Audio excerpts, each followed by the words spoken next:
જય હિન્દ મિત્રો, સ્વાગત છે એક નવી માહિતી નવા વિડીયોની અંદર। મિત્રો, પોલીસ કોન્સ્ટેબલ ભરતી 2023-24ને ધ્યાનમાં રાખીને ફરી વખત એક નવી અપડેટ જોવાની છે। જ્યાં મિત્રો પોલીસ ભરતીની તૈયારી કરતા દરેક ઉમેદવાર મિત્રોના મનમાં ઘણા બધા પ્રશ્નો થાય છે કે આખરે નવી ભરતી બોર્ડની રચના ક્યારે કરવામાં આવશે, જે નવા આરઆર છે મતલબ કે નવા નીતિ નિયમો છે તે ક્યારે જાહેર કરવામાં આવશે। તદુપરાંત થોડા ટાઈમ પહેલાં જ આપણે એક દીપક રાજાની સાહેબની ટ્વીટ જોઈ હતી કે નવા આરઆર અને ઈઆર છે તે ટૂંક જ સમયમાં જાહેર થઈ શકે છે, મતલબ કે એક સપ્તાહની અંદર જાહેર થઈ શકે છે। તો ઈઆર અને આરઆર એટલે શું, તેઓ પણ ઘણા ઉમેદવાર મિત્રોના મનમાં પ્રશ્નો થાય છે। તદુપરાંત જે ભરતી બોર્ડની જે ફાઇલ છે તે આખરે ફાઇલ કેટલે પહોંચી। તદુપરાંત જો ખરેખર નવા આરઆર જાહેર થાય અથવા તો નવી ભરતીનું નોટિફિકેશન જાહેર થાય તે પહેલાં ચૂંટણી આવી જશે તો શું ખરેખર ચૂંટણી આચારસંહિતા લાગુ પડશે? શું ભરતી છે તે બંધ રહેશે? ચૂંટણીના કારણે આવું પણ થઈ શકે છે। જ્યાં મિત્રો આવા ઘણા બધા પ્રશ્નો છે, તમામ ઉમેદવાર મિત્રોના મનમાં આવા પ્રશ્નો અત્યારે હાલ ચાલી રહ્યા છે। આ તમામ શંકાનું સમાધાન છે તે આપણે એક જ વિડીયોની અંદર જોવાનું છે। જ્યાં મિત્રો આ વિડીયો પછી જે તમે વિડીયો જોઈ શકો છો તે વિડીયો જમાવટ યુટ્યુબ ચેનલના માધ્યમથી મળેલો છે, જેમની અંદર સિનિયર જર્નાલિસ્ટ દીપક રાજાની સાહેબ દ્વારા તમામ માહિતી છે તે વિડીયોની અંદર આપવામાં આવેલી છે, જે તમે હવે પછીના વિડીયોની અંદર જોશો।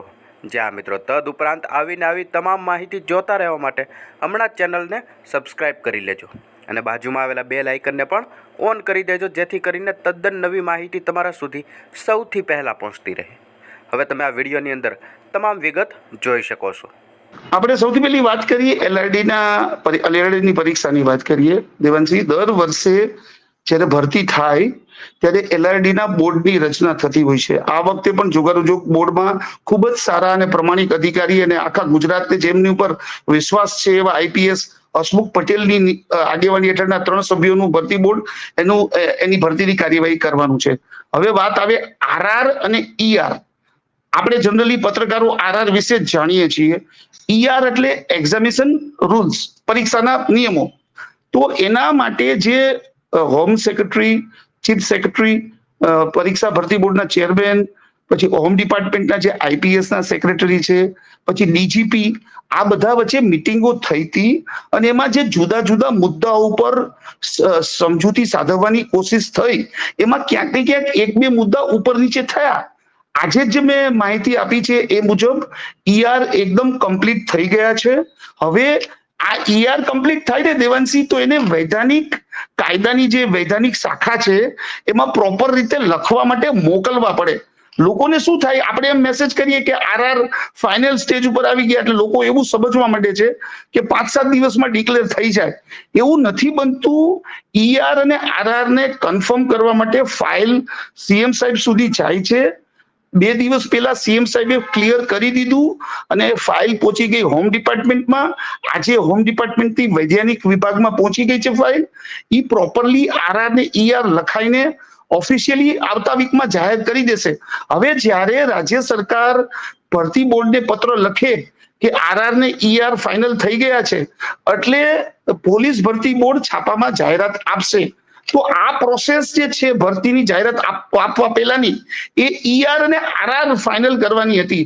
આ દર વખતે શું થાય છે, પીએસઆઈ અને એલઆરડી ને સાથે શારીરિક લાયકાતની પરીક્ષા માટે બોલાવવામાં આવે છે।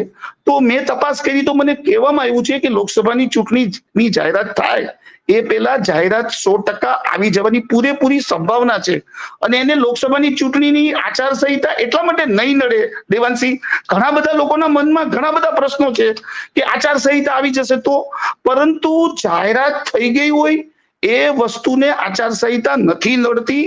એટલે પરીક્ષા શારીરિક લાયકાત યોજાઈ જશે, પછી એના પછી લેખિત પરીક્ષા આવશે।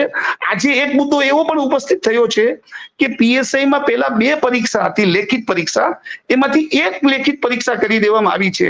હવે એમાંય પાછા ઉમેદવારોના પેટા પ્રશ્નો છે કે એમસીક્યુ વાળી પરીક્ષા નીકળી ગઈ કે લેખિત પરીક્ષા, હવે ઈ મને ખ્યાલ નથી, કારણ કે પેટા પ્રશ્નોનો જવાબ તો સંબંધિત ઓથોરિટી જ આપી શકે, આપણે ન આપી શકીએ। એટલે આરઆર ફાઇનલ થઈ ગયા છે અને 100% લોકસભાની ચૂંટણી ડિક્લેર થશે એ પહેલા એની જાહેરાત આવી જવાની પૂરી શક્યતા છે।